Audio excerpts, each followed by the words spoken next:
ప్రతి డైరెక్టర్ పవన్ కళ్యాణ్ తో మూవీ చేయాలని ఆశపడతాడు. పవన్ తో సినిమా చేస్తే తమ పొటెన్షియల్ పెరగడమే కాకుండా సినిమా హిట్ అయితే ఇక తమ కెరీర్ లో వెనక్కి తిరిగి చూసుకోవాల్సిన పరిస్థితి ఉండదు. అందుకే పవన్ డేట్స్ ఖాళీగా ఉంటే దర్శకుల్లో పోటీ వాతావరణం ఏర్పడుతుంది. పవన్ రీసెంట్ గా ఓచితో బ్లాక్ బస్టర్ హిట్ అందుకున్నాడు.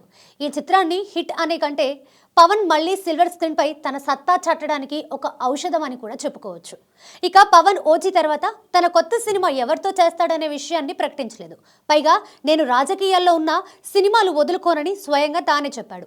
ఓజీకి సీక్వెల్ ని స్టార్ట్ చేస్తాడేమో అని అనుకున్నా టైం పట్టేలా ఉంది. దర్శకుడు సుజిత్ ఆల్రెడీ నాని చిత్రానికి కమిట్ అయ్యాడు. ఈ మూవీ కంప్లీట్ అయ్యాకే సీక్వెల్ పై సుజిత్ కసరత్తు ప్రారంభించే అవకాశం ఉంది. సో ఇప్పుడు పవన్ కళ్యాణ్ ని ఏ డైరెక్టర్ ఏ నిర్మాత ఒప్పిస్తే ఆ చిత్రానికి పవన్ గ్రీన్ సిగ్నల్ ఇవ్వడం ఖాయం. కొన్ని రోజుల నుంచి అగ్ర నిర్మాత దిల్ రాజు పవన్ కాంబోలో మూవీ తెరకెక్కబోతుందన్న వార్తలు వస్తున్నాయి.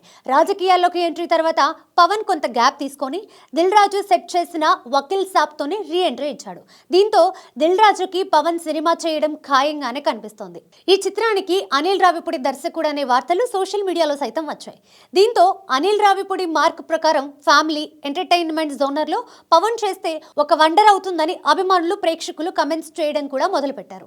ఇప్పుడు ఈ చిత్రానికి అనిల్ రావిపూడి ప్లేస్ లో వంశీ పైడిపల్లి వచ్చి చేరాడనే న్యూస్ తాజాగా ఫిల్మ్ సర్కిల్స్ లో చక్కర్లు కొడుతుంది.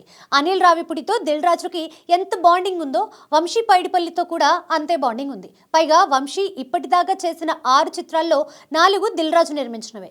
దీన్ని బట్టి ఆ ఇద్దరికి సంబంధించి వచ్చే సినిమా న్యూస్ కి ఎంత ఇంపార్టెన్స్ ఉందో అర్థం చేసుకోవచ్చు. నిజానికి దిల్ రాజు వంశీ పైడిపల్లి కలిసి హిందీలో సల్మాన్ ఖాన్ తో సినిమా చేయబోతున్నారనే వార్తలు వచ్చాయి. ఈ కాంబో ప్లేస్ లోకే పవన్ దిల్ రాజు వంశీ పైడిపల్లి కాంబో చేరిందనే ఫిలిం సర్కిల్స్ లో టాక్. వంశీ పైడిపల్లి రెడీ చేసుకున్న సబ్జెక్ట్ పవన్ ఇమేజ్ కి పర్ఫెక్ట్ గా సెట్ అవుతుందని, సదరు సబ్జెక్ట్ ఏపీ డిప్యూటీ సీఎం గా ఉన్న పవన్ కళ్యాణ్ పొలిటికల్ ఇమేజ్ కి ఆయన ఐడియాలజీకి సరిపడే స్టోరీని వంశీ రెడీ చేశాడని అంటున్నారు. దీంతో ఎలాగైనా పవన్ తో సదరు సబ్జెక్ట్ ని తెరకెక్కించాలనే ప్లాన్ లో వంశీ ఉన్నట్లుగా తెలుస్తోంది. ఈ విషయంపై త్వరలోనే పవన్ ని కలవనున్నారని టాక్. ఇప్పుడు ఈ న్యూస్ సోషల్ మీడియాలో వస్తుండడంతో ఓజీ లాంటి గ్యాంగ్స్టర్ మూవీ తర్వాత పవన్ సామాజిక ప్రయోజనంతో కూడిన చిత్రంలో చేస్తే మంచిదనే అభిప్రాయాన్ని అభిమానులు వ్యక్తం చేస్తున్నారు. వంశీ పైడిపల్లి మాత్రం ఇళయ దళపతి విజయ్తో చేసిన వారసుడు తర్వాత మరో చిత్రాన్ని ప్రకటించలేదు. 2023 సంక్రాంతి కానుకగా వారసుడు పాన్ ఇండియా స్థాయిలో ప్రేక్షకుల ముందుకు వచ్చింది.